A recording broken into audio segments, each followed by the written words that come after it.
Hello friends, કેમ છો તમે બધા? તો આજે આપણે વાત કરવાના છે એલએલબીના એડમિશન વિશે. પણ આજે આપણે એ નહીં વાત કરવાના કે એલએલબીના એડમિશન માટે તમારું ફોર્મ કઈ રીતે ભરવું. આપણે આજે થોડીક બીજી જ વાત કરવાના છે. સૌથી પહેલાં તો કોંગ્રેચ્યુલેશન્સ કે તમે 12મું પાસ થઈ ગયા છો અથવા તો તમારું ગ્રેજ્યુએશન પૂરું થઈ ગયું છે અને તમે લોની ફિલ્ડમાં જે લોની તમારી જર્ની છે એ સ્ટાર્ટ કરવા માગો છો. અને લોની જર્ની સ્ટાર્ટ કરવા માટે તમારું સૌથી પહેલું જે હથિયાર હોય એ છે એલએલબી. એલએલબીમાં તમે લેશો ત્યારે એડમિશન. હવે એલએલબી બે ટાઈપના હોય છે. એક હોય છે 3 years એલએલબી અને એક હોય છે 5 વર્ષનું એલએલબી. તો જે લોકોને 3 yearsનું એલએલબી કરવું હોય એ લોકો ગ્રેજ્યુએટ હોવા જોઈએ અને જે લોકોને 5 વર્ષનું એલએલબી કરવું હોય એ લોકો 12મા પછી પણ કરી શકે છે. એટલે તમે 12મું પાસ થયા અને એ પછી તમારે બીએ એલએલબી અથવા તો બીકોમ એલએલબી કે એ જે પણ ટાઈપનું તમારું એલએલબી કરવું હોય તમારી જે ડિગ્રીની સાથે, તો એ માટે તમારે કરવું જોઈએ 5 વર્ષનું એલએલબી. બરોબર. એની સાથે તમારું ઇન્ક્લુડ હશે બીએ એલએલબી અથવા તો બીકોમ એલએલબી અથવા તો બીએસસી એલએલબી, કાં તો તમારા જે તમારી યુનિવર્સિટી છે એ જે ટાઈપનું તમને અલગ અલગ કોર્સ આપતા હોય તો એ ટાઈપથી તમને સાથે જ મળશે એલએલબીનો કોર્સ. તો આની સાથે શું થશે કે તમારું બીએ અથવા તો બીકોમ એ વસ્તુ પણ ચાલશે અને એની સાથે તમારા એલએલબીની પણ શું કહેવાય કે જોડે તમારું સિલેબસને એ રીતે આવતું રહેશે. તો તમારી એક સાથે 2 ડિગ્રી ક્લિયર થઈ જશે. અને જેને 3 વર્ષનું એલએલબી કરવું છે, બરાબર, તો એ લોકો માટે શું છે, એ લોકો કોઈ પણ ફિલ્ડથી ગ્રેજ્યુએટ હોવા જોઈએ. એ લોકોએ બીએ કરેલું હોવું જોઈએ, તો કાં તો બીકોમ કાં તો બીએસસી કાં તો તમે કોઈ પણ પ્રકારનું ગ્રેજ્યુએશન કમ્પ્લીટ કર્યું હોય. એટલે કે તમારા 6/6 રિઝલ્ટમાં તમે પાસ હોય ત્યારે તમને મળી જશે એડમિશન. તો સૌથી પહેલાં તો તમારે એડમિશન માટે શું કરવાનું, તમારે ગુજરાત યુનિવર્સિટીમાં એડમિશન લેવું હોય તો તમારા માટે છે જીકાસ. કે ભાઈ તમે જીકાસમાં જાઓ, એમાં રજિસ્ટ્રેશન કરો, બરાબર, નામ, નંબર, ઓટીપી બધું આવશે. એ પછી તમારે ફોર્મ ફિલઅપ કરવાનું, કોર્સનું નામ નાખવાનું, એમાં તમે એલએલબી નાખજો. પછી ફીસનું પેમેન્ટ કરશો, તમને કોલેજ સિલેક્ટ કરવાનું ઓપ્શન આવશે. હવે તમને સૌથી પહેલો એ જ સવાલ થવો જોઈએ એલએલબીમાં કે તમારે કોલેજ કઈ લેવી, કારણ કે ઢગલો કોલેજો છે, અઢળક કોલેજો છે, બરાબર. અને તારે જ્યારે તમારે એલએલબીની વાત કરો છો અથવા તો બીએલએલબીની વાત કરો છો તો ગવર્મેન્ટ કોલેજો પણ છે તમારી સામે અને પ્રાઇવેટ કોલેજો પણ છે. તો સૌથી પહેલાં તો તમારે એ નક્કી કરવું જોઈએ કે તમારે ગવર્મેન્ટ કોલેજમાં એડમિશન લેવું છે કે પ્રાઇવેટ કોલેજમાં. હવે જો તમારે પ્રાઇવેટ કોલેજમાં એડમિશન લેવું હોય અને તમે એસસી એસટીમાંથી આવતા હોય તો પણ તમારા માટે એક અલગ પ્રોસેસ રહેશે કે એમાંથી પણ તમે શું કરો છો કે ભાઈ તમારી જે ફીસ છે એ ફીસ પણ તમને અહીંયાથી રિકવર થઈ જશે, બરાબર. તમે જનરલમાંથી આવતા હોય તો પણ તમે અલગથી સ્કોલરશિપ લઈ શકો છો. હવે જ્યારે તમારે પ્રાઇવેટ કોલેજ લેવી હોય અથવા તો ગવર્મેન્ટ કોલેજ લેવી હોય તો સૌથી પહેલાં તો એ જ સવાલ આવશે કે ભાઈ કઈ કોલેજ લેવી. તો કઈ કોલેજથી આપણે વાત કરીએ કે તમે જ્યાં રહેતા હોય ત્યાંથી તમે ટ્રાય કરજો કે તમે નજીકની જ કોલેજ લઈ શકો, કારણ કે એલએલબી એક એવો કોર્સ છે કે જેમાં તમને અટેન્ડન્સ પૂરી જોઈશું, એટલે કે 75% તમારી હાજરી જોઈશું. અને આની સાથે જ તમારે એવી કોલેજમાં એડમિશન લેવાનું છે. એક જ વસ્તુ ચેક કરવાની છે કે એ જે તમારી કોલેજ છે એ બીસીઆઈ દ્વારા એપ્રૂવ છે કે નહીં.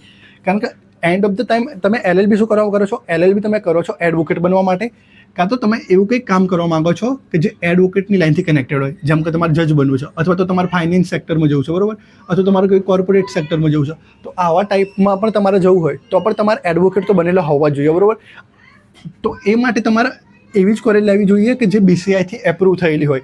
તો સૌથી પહેલાં તમારા જે કોલેજમાં જવાની ઈચ્છા છે, બરાબર, તમારે સૌથી પહેલાં તો 5-6 કોલેજનું લિસ્ટ તૈયાર કરવાનું છે. એ 5 કે 6 કોલેજનું લિસ્ટ તૈયાર કરી તમારે સૌથી પહેલાં ચેક કરી લેવાનું કે બીસીઆઈ દ્વારા અપ્રૂવ છે કે નહીં. એ બીસીઆઈ દ્વારા અપ્રૂવ છે પછી એનું લોકેશન જોઈ લેવાનું કે તમારા ઘરથી કેટલી નજીક છે, તમે ત્યાં શું ડેલી જઈ આવી શકો છો. એ પણ વસ્તુ ચેક થઈ ગયું પછી એ પણ વસ્તુ જોવાની છે કે શું એ કોલેજ ખરેખર તમને સારું ભણાવે છે, કારણ કે લો થોડુંક ડિફિકલ્ટ તો છે. એવું નથી કે ભાઈ એલએલબી ઇઝી છે, કોઈ પણ લોકો કરી શકે છે. ભાઈ અમે કરેલું છે એટલે અમને ખબર છે, અમારું પણ હજુ પહેલું જ વર્ષ ચાલે છે. તો એટલે કહીએ છે કે ભાઈ એલએલબી એટલું બધું બી ઇઝી નથી. છે ઇઝી, એને સમજી રહીએ તો સારી રીતે સમજીએ તો એ ઇઝી પણ છે, પણ એટલું બધું પણ ઇઝી નથી. તો સૌથી પહેલાં તમારે એ જોવું જોઈએ કે તમે જે કોલેજમાં જવાના છો, બરાબર, તો એ કોલેજ એક સિલેબસ કઈ રીતે પૂરો કરે છે, એ કોલેજ કેવી એક્સ્ટ્રા એક્ટિવિટીઝ કરાવે છે, તો એ દરેક વસ્તુનું પણ તમારે ધ્યાન રાખવું જોઈએ. એ પછી બીજી મહત્ત્વની વાત કરીએ તો ઘણી બધી કોલેજો તમારા નજરમાં આવશે 2, 5, 10. તો એ કોલેજ પહેલાં તો તમારે સંપૂર્ણ રીતે સમજવું પડશે કે કોલેજની પ્રક્રિયા કેવી રીતે ચાલે છે. એ કોલેજમાં તમને મૂટ કોર્ટ માટે કંઈક હોય છે કે નહીં, તો કોઈ તમને એ લોકો ઇન્ટર્નશિપ કરાવે છે કે નહીં, એ દરેક વસ્તુ તમારે ધ્યાન રાખવી જોઈએ. હવે એલએલબી કર્યા પછી તમારે સૌથી મહત્ત્વની વાત તો એ છે, દેખો તમે કોઈ પણ કોર્સ કરો છો તો એનો ઇન ફ્યુચર તમે ફાયદો જોવા માગો છો. તો ભાઈ એલએલબી કરવાનો શું ફાયદો હોય છે, તો એલએલબી કરવાનો સૌથી મહત્ત્વનો ફાયદો એ હોય છે કે ભાઈ તમારે પહેલાં તો તમારા અધિકારને જાણો છો, તમે કાયદાઓને સમજો છો. અને એ પછી બી બીજા ઘણા બધા ફાયદા હોય છે, જેમ કે તમારે જોબ્સ મારની વાત કરીએ, બરાબર.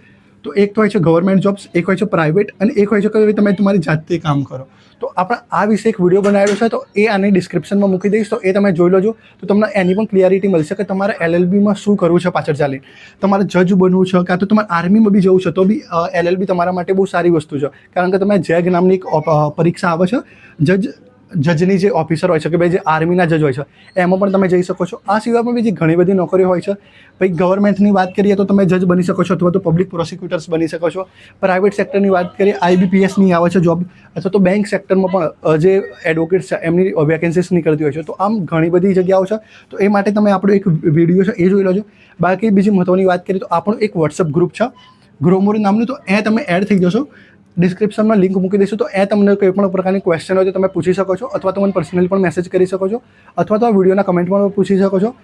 કાં તો આપણે એવું કંઈ કરીશું કે ભાઈ જે નવા એડમિશન લેવાવાળા લોકો છે એ લોકોનું આખું અલગથી ગ્રુપ બનાવી દઈશું. તો તમે તમારી રીતે ડિસ્કસ કરી શકો છો, તમારી જે પણ વાત કરવી હોય એ રીતે, અને તમે એ પછી પણ ડિસાઇડ કરી શકો છો કે ભાઈ તમારે કઈ કોલેજ લેવી કે કઈ નહીં. હું વાત કરું મારી, તો હું અત્યારે છું LLB સેમ 2માં, અને અત્યારે મારી એક્ઝામ પૂરી થઈ અને હવે હું જઈશ LLB સેમ 3માં. અને મારી જો કોલેજની વાત કરું તો હું ડૉક્ટર BR આંબેડકર લો કોલેજમાંથી છું, એટલે કે અમદાવાદમાંથી જ છું હું. તો થેન્ક યુ વિડીયો જોવા માટે. કંઈ પણ ક્વેશ્ચન હોય તો તમે કમેન્ટ કરજો, કાં તો ડાયરેક્ટલી મને મેસેજ કરી દેજો. Thank you.